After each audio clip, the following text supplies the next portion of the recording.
Fala aí, galera! Beleza? Tranquilo? Né? Novamente estamos aqui vivendo esse momento de respirar português, de respirar redação comigo, né? Com essa pessoa, essa criatura que vos fala, Matheus Pranto, de Linguagens. Beleza? Tranquilo? A aula de hoje é sobre dissertação, objetividade e subjetividade, né? Algumas características de um texto dissertativo argumentativo.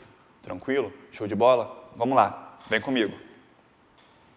O que é subjetividade? Subjetividade, a gente lembra de sujeito, a gente lembra do eu, das nossas emoções, das nossas percepções, das nossas opiniões. Deixar marcado no texto que é o eu que está presente. Vamos lá, como eu classifiquei, como eu expliquei o que é subjetividade? É a presença de marcas textuais que fazem referências a quem escreve o texto, o eu, né? O escritor aparece marcado, né, textualmente. Como perceber marcas de pessoalidade, né? Pessoalidade é a mesma coisa do que subjetividade no texto.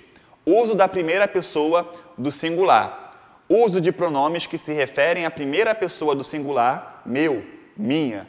Uso de formas verbais que se referem à primeira pessoa do singular, né? Então, isso é a subjetividade, né? Nos concursos, por exemplo, o Enem, né? E PUC, FUVEST e outros vestibulares, eles pouco aceitam, né, o uso da subjetividade, né? A dissertação argumentativa escrita na primeira pessoa. Tranquilo? Beleza? Então, vamos falar então da objetividade, né? Eles prezam pela objetividade, né? Pela impessoalidade, pelo discurso universal. Então, o contrário de subjetividade é objetividade. Então, vamos lá, é o próximo slide. O que é objetividade? É um esforço feito pelo autor do texto para haver imparcialidade, né? Para não aparecer marcas pessoais no texto, as marcas do eu, da primeira pessoa do singular. E, dessa forma, proporcionar maior credibilidade ao que está escrito. Sabemos que todo texto tem nossa opinião, né? Mas foi convencionado, foi decidido como linguagem universal para tentar, né, ter esse esforço de evitar marcas opinativas do eu, da primeira pessoa do singular, né, optar pela objetividade, pela imparcialidade do texto. Existem recursos para se fazer isso, beleza? Para poder argumentar e não deixar evidente, né, que trata-se de uma opinião sua, né? A gente sabe que o texto é uma opinião nossa, né, é o mundo que a gente defende, mas podemos evitar de que apareça de forma evidente no texto essas marcas de primeira pessoa do singular. E como a gente faz isso? Vamos lá, vem comigo. Como impessoalizar o discurso? Uma das formas, né, algumas formas aqui de impessoalizar o discurso. Uso da terceira pessoa do plural sem sujeito expresso, né? A gente sabe então que é o sujeito indeterminado quando a gente usa a terceira pessoa do plural. Afirmam que um país se faz de homens e livros. Quem afirma?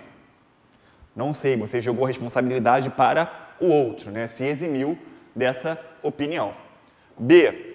Uso de construções verbais impessoais com o verbo haver.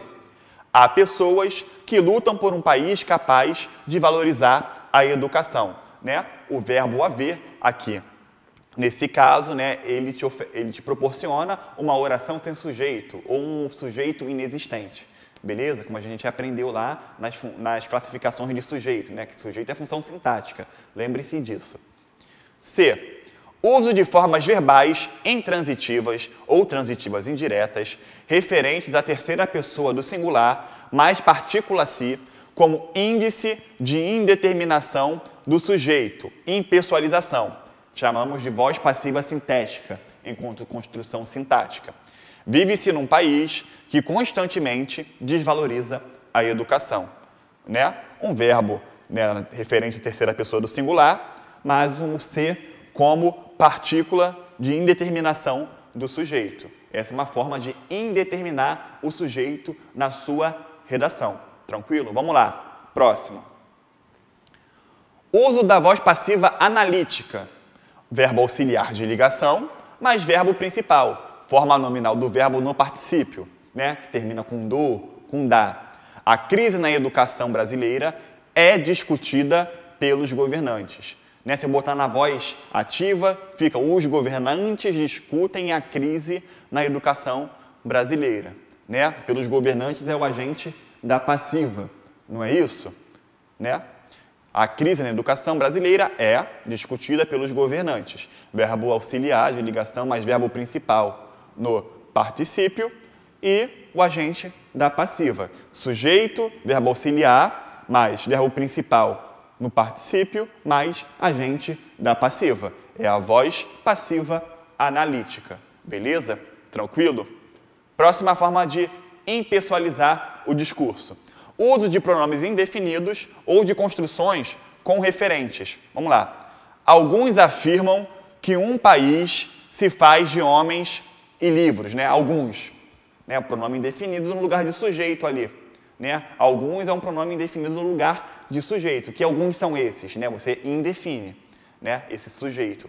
Então você está jogando a responsabilidade da opinião para outro. Tranquilo? Outra forma de impessoalizar o discurso. Uso de construções se, mais adjetivo, mais orações subordinadas, substantivas e subjetivas, sujeito oracional ou sujeito em forma de oração, sejam elas desenvolvidas, sejam elas reduzidas. É necessário que se discuta educação no Brasil. Desenvolvida. É necessário isso. Isso é necessário. É indispensável discutir educação no Brasil. Reduzida, né? Forma do verbal no infinitivo, né? Uma forma nominal no infinitivo.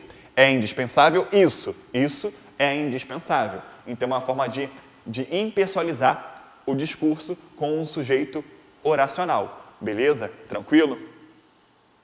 G. Uso de construções com referenciais para a declaração de um conteúdo comunicado por terceiros, seja usando o agente, sujeito inanimado, ou oração subordinada adverbial conformativa, adjunta adverbial oracional, com circunstância de conformidade. Os parlamentares votaram um projeto de lei sobre educação. Os parlamentares, né? Um conjunto de parlamentares ali, né? São vários deputados, vários senadores, por exemplo. Né? Então, você está, de certa forma, você indetermina. Né? Você trabalha com a generalização, né? Com esse sujeito. Segundo afirma o Congresso, né? Aqui você está criando uma adjunta adverbial oracional conformativo, de conformidade. Né? Uma oração subordinada adverbial conformativa. Segundo afirma o Congresso, olha, quem disse isso não fui eu, foi o Congresso.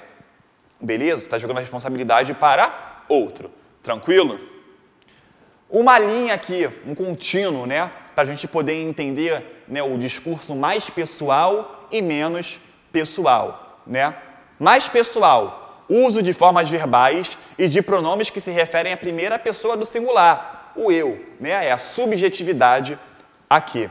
Né? Aqui no meio, professor, eu já ouvi de outros professores, o nós pode ser considerado como uma forma de impessoalidade na sua dissertação, no seu texto. Beleza? Tranquilo? Vamos lá. Uso de formas verbais e de pronomes que se referem à primeira pessoa do plural. Nós. Beleza? Tranquilo? Por que fica aqui no meio? Você vai me perguntar, né? Por que fica aqui no meio? Porque o nós pode ser eu mais alguém, né? Então, ele tem um pouco do eu, né? Um pouco da pessoalidade e um pouco da impessoalidade. Tranquilo? Por isso que ele fica no meio desse contínuo. Mas você, meu caro aluno e minha cara aluna, podem utilizar o nós como uma forma de impessoalidade. Tranquilo?